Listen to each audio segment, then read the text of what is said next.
Hay teorías, hay hechos que pudiesen robustecer esa teoría. La gente entiende que luego del encerramiento de 1 año y medio, casi 2 años, por el tema de la pandemia, COVID-19, se alteraron algunos ciclos dentro de la sociedad y que de hecho ese encerramiento produjo un nuevo ciudadano, una nueva ciudadana, algunos quizás con niveles más de aprendizaje que se formaron en esa pandemia y algunos quizás no pudieron usar las herramientas para atravesar ese ciclo y hoy nosotros tenemos actuaciones que llaman a sociedades violentas, gente que atípicamente actúa de una manera que uno no se puede esperar el resultado, con gente que tú la puedes catalogar como normal. Entonces, para eso, uno solo puede especular. Hoy, la Cosa Pública trae a Jairo Mercedes, psicólogo de la conducta, a quien le vamos a preguntar todas esas inquietudes. Bienvenido, Jairo.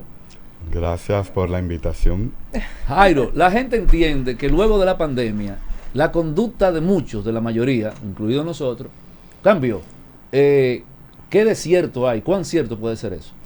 Tiene mucho de cierto, sin embargo, debemos decir que los temas de salud mental en nuestro país, son viejos los problemas que tenemos en la desatención a este tema. Sin embargo, debemos decir que luego de la pandemia, producto del encerramiento y después de la apertura, también ha habido algunas situaciones que podemos ver en nuestro diario vivir. Y esto está sustentado en lo que dice la Organización Mundial de la Salud. La Organización Mundial de la Salud dijo que la nueva pandemia iba a ser la pandemia de salud mental. Y lo estamos viendo. Repíteme sí. Eso. ¿Cómo es la nueva pandemia? Iba a ser la pandemia de salud mental. Por la secuela que dejaba el COVID. Por las secuelas del encerramiento. Correcto. Y la crisis económica después de la pandemia, por el desempleo y por todas las cosas que trajo ella en ese encerramiento. Por ejemplo, con los temas de pareja.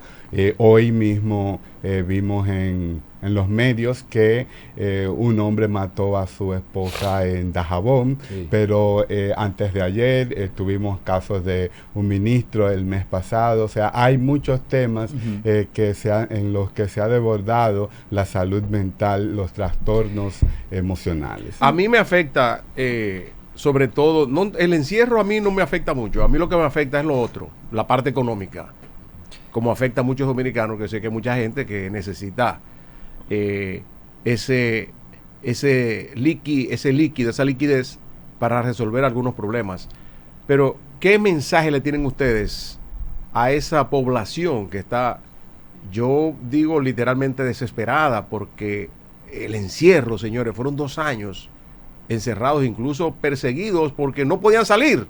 Es que había que cumplir con una ordenanza, no puede salir de tal hora a tal hora, cuando la gente estaba acostumbrada a salir a caminar o que se iba al parque, y eso obviamente le ha provocado una secuela de problemas psicológicos. ¿Qué opinan ustedes? ¿Cuál es la recomendación que ustedes como expertos están haciendo, sobre todo en esa parte y en la parte económica? Porque la gente se está también loca, se está volviendo loca por eso. Los chinos dicen que frente a la crisis representa una oportunidad. Y aquí hay que decir que si bien es cierto que la pandemia ha representado muchas situaciones económicas, el manejo emocional que se le da a una crisis también va a depender mucho para que la persona se puedan, vamos a decir, mejorar, o que puedan tener otras herramientas que le ayuden con la resiliencia a salir a camino. Entonces, en estos temas, la primera recomendación es buscar acompañamiento emocional por parte de las personas que sabemos de comportamiento humano. Y también, pues, la pandemia, debemos decir que generó inquietudes en algunas personas. Si bien es cierto que a muchos afectó, también hay personas que pudo instalar un negocio, que pudo hacer cosas, y eso depende de factores internos como factores externos. Dentro de los factores externos está la promoción de la salud mental, a la que el Estado debe acostumbrar a la población. Tenemos un Estado en el que históricamente no se ha prestado atención, y lo hemos dicho en muchas ocasiones, a este tema tan fundamental, porque vemos la salud mental como desconectado de todo. Por ejemplo, si preguntáramos cuál es la conexión entre la economía y la salud mental, claro que sí, que tiene una conexión sumamente importante. Cuando las personas, su nivel adquisitivo se ha depreciado, ha bajado los niveles de ingreso, hoy día vamos al supermercado y encontramos los productos mucho más caros. La familia, los padres se preocupan, no tienen cómo ahora completar para pagar la casa. Eso genera conflictos en la pareja, y esos conflictos mal manejados pueden detonar en situaciones lamentables, y esto se puede evitar o se puede reducir con una política de salud mental bien establecida por el Estado dominicano. Doctor, hay unos proyectos, y nosotros hace algunas semanas comentábamos la iniciativa que tiene el diputado Aníbal Díaz con el tema de ese abordaje que usted está mencionando, y tratar de que se preste la debida atención ya de forma más responsable por parte de la aseguradora, considerando el tema de la salud mental como un problema real. ¿Usted ha podido ver el proyecto? ¿Usted tiene alguna visión que quisiera compartir con nosotros? Sí, el proyecto, lo que hemos podido ver, tenemos que entrar un poquito más, reúne ciertamente... uno de los aportes más importantes es que trabaja el componente de la seguridad social. Nosotros tenemos un 40% de la población dominicana se presentan indicadores de depresión. Somos una población con ¿qué porcentaje? Alrededor del 40%. Es alto, ¿no? Es un porcentaje alto, sumamente alto, con trastornos de ansiedad y con trastornos depresivos. Pero ¿cuál es el tema aquí? Que los servicios de salud mental no están contemplados en la ley de seguridad social. Entonces, al no estar contemplado con la especificidad que debe estar contemplado, las personas que tienen algún trastorno o tienen alguna situación de salud mental no tienen cómo acceder a esos servicios, y entonces la ley tiene este aporte que es importante, porque de alguna manera obliga a que las administradoras de riesgo de salud contemplen el servicio. Entonces, este es uno de los grandes aportes que hace. Sí creo que a la ley hay que profundizar en otros detalles, porque, por ejemplo, el detalle de la promoción y más que todo de enseñar a las personas a tener estilos de vida saludables es un componente que hace mucha falta en nuestro país, donde podamos visitar al psicólogo como algo normal. Todavía en nuestro país las personas, cuando se habla de psicólogo, aunque eso ha ido cambiando sustancialmente, pero todavía un porcentaje importante cree que se está refiriendo a personas con trastorno mental, lo que en el común la gente le llama loco. Cuando hablan de psicólogo, piensa la gente que se están refiriendo a una persona que está en la calle, que está desnuda. Sin embargo, la salud mental, como decía hace un momento, es más que los trastornos que podemos experimentar en cualquier momento de la vida. Doctor, yo por el trabajo que vengo haciendo, distinto a Ricardo y a Darío, porque por mi trabajo yo sí he estado muy expuesta durante más de 13 años a psicólogos, a terapeutas, a personas que sí han estudiado y tienen experiencia en la conducta humana. Yo difiero un poco con el tema de la pandemia. O sea, yo creo que la pandemia lo que hizo fue desnudar no solamente la fragilidad económica nuestra, las debilidades de nuestras instituciones, la crisis sanitaria, las debilidades que como país hemos tenido durante todos estos años, sino que también vino a desnudar lo que ocurre en este país. De hecho, yo tengo un amigo que me parece, que es una persona para mí muy sabia, que dice, el dominicano está triste y no quiere enterarse. Yo creo que ese 40% del que usted habla de ansiedad y depresión se queda corto. Usted está siendo condescendiente porque usted sabe que esto tiene diferentes niveles.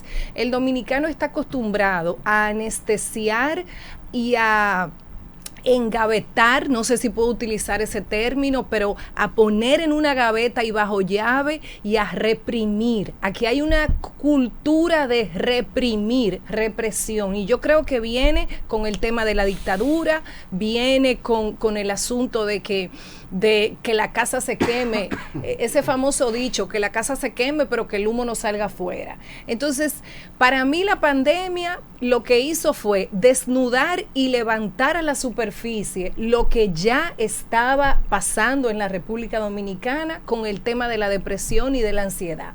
Y la ansiedad está relacionada con la parte económica, como dice Darío, porque el problema es que en este país, si tú no tienes dinero, tú no eres, o sea, tú te validas por lo que tú tienes, no por lo que tú eres. Entonces, como tú te validas por lo que tú tienes y no por lo que tú eres, tú estás como el ratón de laboratorio que va, o sea, dando vueltas, se va moviendo, pero que no llega a ningún sitio. Porque lo que tú estás haciendo es tratando de mantener un status quo que al final te llega el agua al cuello, como dicen, y entonces tú dices, pero Dios mío, se me pasaron 40 años y ¿qué yo he hecho con mi vida? Si no hay que pagar deuda, criar muchachos, o sea, es tratar de sobrevivir. Entonces la gente no es feliz.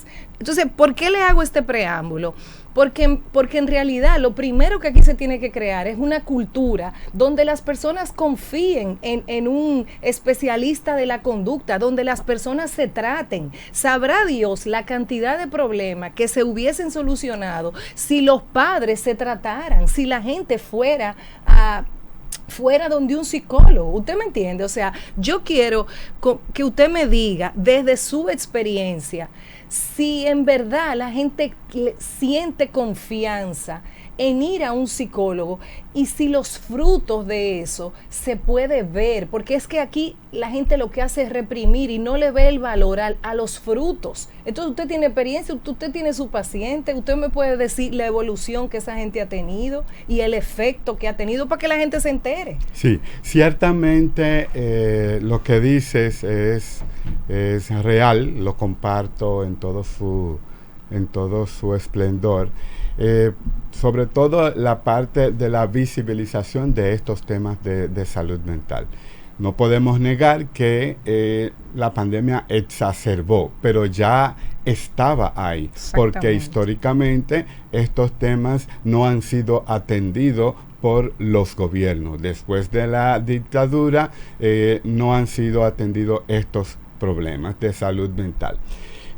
Lo otro que es importante señalar en relación a lo que dice, ciertamente también vivimos en una sociedad que reprime, porque la sociedad nos ha enseñado desde pequeños, nosotros aprendemos a guardar.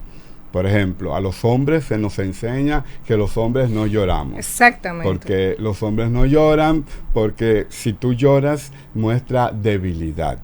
Pero también vivimos en una sociedad que no ha comprendido, porque el Estado no nos ha hecho caso a los profesionales de la salud mental, no ha entendido que la vida tiene momentos altos y momentos bajos. Y queremos vivir sintiéndonos bien siempre. Así mismo. ¿Y cuál es la verdad? Hay momentos en los que las circunstancias son para sentirse mal. Es que la vida no es lineal, la vida está llena de curvas. Correcto. Y entonces, el problema es que ahora están las redes sociales, doctor, que ahora la gente se compara su vida con la vida de otra gente. O sea, ven la red social de Ricardo, no tienen la menor idea de lo que le costó a él llegar a ser quien es. Ah, no, pero yo quiero esa vida. Porque yo conozco psicólogos que me han dicho a mí que tienen pacientes de 30 años que tienen problemas de ansiedad y depresión porque quieren $1,000,000 a los 30 años. Así es. Entonces, problema de formación ya, eso es un problema profundo. Así es. La sociedad nos enseña a que está mal sentirse mal. Pero la realidad es que si tengo aspectos, si tengo elementos en mi vida en la que murió un ser querido, o lo más sencillo, tenía una relación de pareja de 15 años, de 10 años o de 5 meses y se rompió. ¿Y qué es lo más normal? Llorar, sentirme mal. Claro. Pero ¿qué es lo que vemos en el diario vivir? La amiga que rompió su relación, tiene otra amiga, ella se encerró, está viviendo su duelo. La amiga le dice, párate de ahí, que hay muchos hombres, pero ese era el que yo quería. Sí. Entonces es normal que llore, que me encierre, que me sienta mal. Lo que quizás debemos trabajar es que eso tiene un tiempo, pero luego de que pasa ese tiempo, entonces me incorporo a la vida, porque la vida debe seguir a pesar de las adversidades. ¿Cómo manejan los psicólogos esa autoestigmatización que tienen los pacientes que no quieren ir al psiquiatra porque creen que están locos, como decíamos ahorita? No quieren ir donde el psicólogo porque yo estoy bien, yo no tengo problema, pero con el tan solo hecho de decir yo no estoy loco, no voy a donde el psiquiatra, o no tengo problemas de psíquicos porque no voy al psicólogo, ya te demuestra que sí hay una situación enraizada.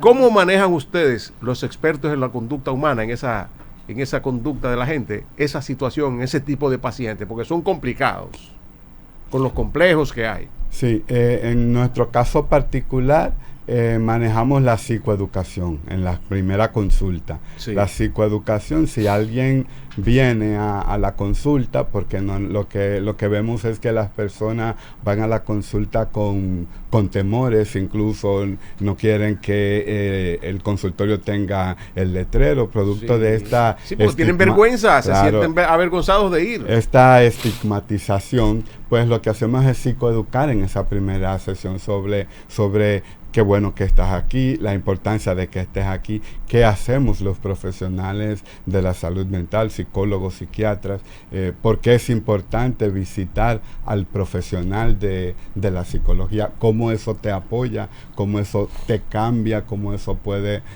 ayudarte a pasar a otro nivel y a superar las circunstancias de la vida. Eso es algo que hacemos en primer orden, orientar a la gente para que sepa ¿cuál es la importancia que tiene visitar a un psicólogo? Doctor, también aquí se normaliza, por ejemplo, eso que decía Darío, bueno, y lo que usted también decía, es normal que a una persona lo liquiden de un trabajo por una situación económica, como por ejemplo ha pasado después de la pandemia, mucha gente se quedó sin trabajo, o gente que fracasó en un emprendimiento. Entonces, aquí se ha normalizado, no que yo me voy a dar un traguito, bueno, de ahí va escalando a que me emborracho, y cuando tú vienes a ver, tú tienes una persona que está todos los días bebiendo, todos los días borracho, y entiende porque sigue funcional que no está pasando nada, porque aquí se normalizan muchas cosas, incluyendo también la violencia.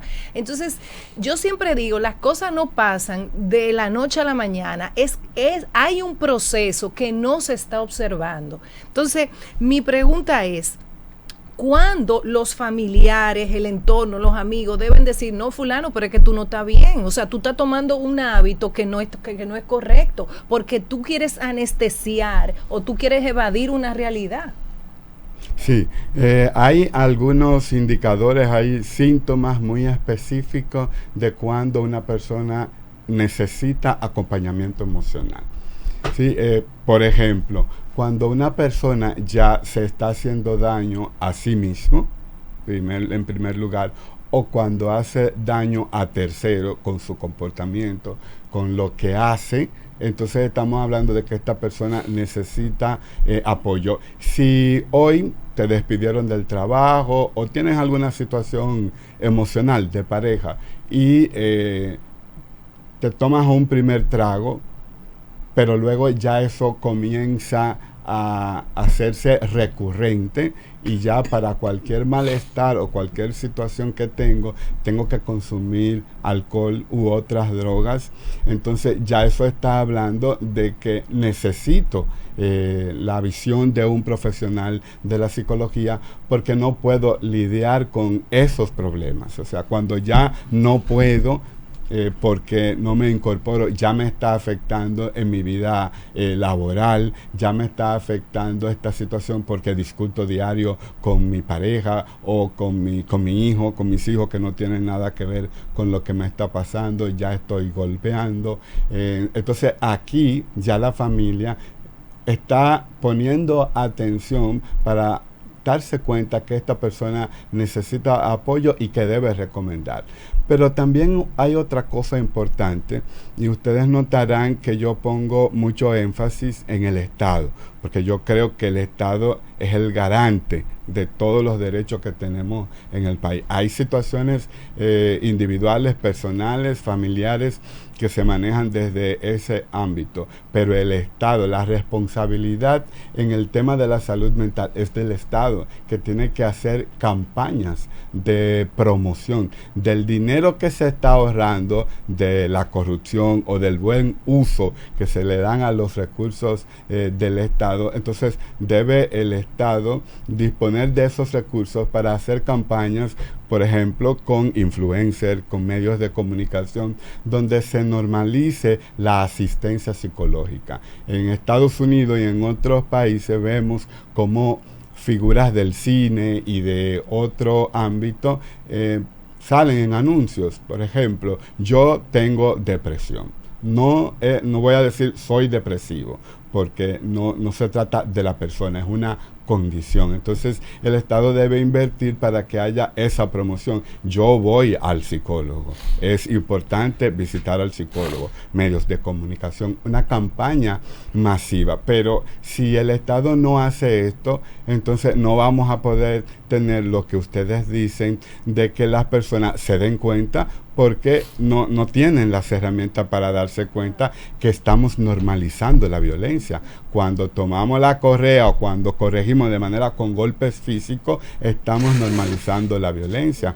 Cuando le decimos al hombre que no llore, estamos normalizando la violencia. Cuando tenemos en la casa a un niño y una niña y los tíos van a visitarlo y al varón le dicen, dime cuánta novia tú tienes, y a la hembra le dicen, tú estás estudiando, entonces también estamos normalizando los patrones de que los hombres estamos por encima de las mujeres. Tú sabes que yo tengo una pregunta para cerrar, pero me di el lujo de escuchar la última parte de su participación en este programa de hoy, porque lo que usted dijo no tiene desperdicio con el tema de la responsabilidad del Estado, el tema de construir cultura, porque de hecho yo pienso que usted va a sentir conmigo, vivimos en una sociedad más violenta que hace algunos años. Me gustaría darle las gracias, tenerlo siempre a mano para que podamos volver sobre esos temas y ver algunos seguimientos. ¿Cómo se sintió? Muy bien. Excelente. Tenemos mucho para volver. Excelente, cómo no. Muchísimas gracias al doctor Jairo doctor Mercedes. Doctor, sería bueno que usted comparta sus redes, porque dígame. Claro que sí, tenemos nuestras redes en Facebook, Jairo Mercedes, igual también en Instagram y en Twitter, y el 809-964-3409. Muchísimas gracias, doctor. Señores, de esta manera terminamos La Cosa Pública, viernes, final de semana. Traímos un tema interesante para que usted ahora en el ejercicio de fin de semana social, laboral y todo eso, se vaya con un poco de lo que compartió Jairo Mercedes con ustedes y lo pongan en práctica.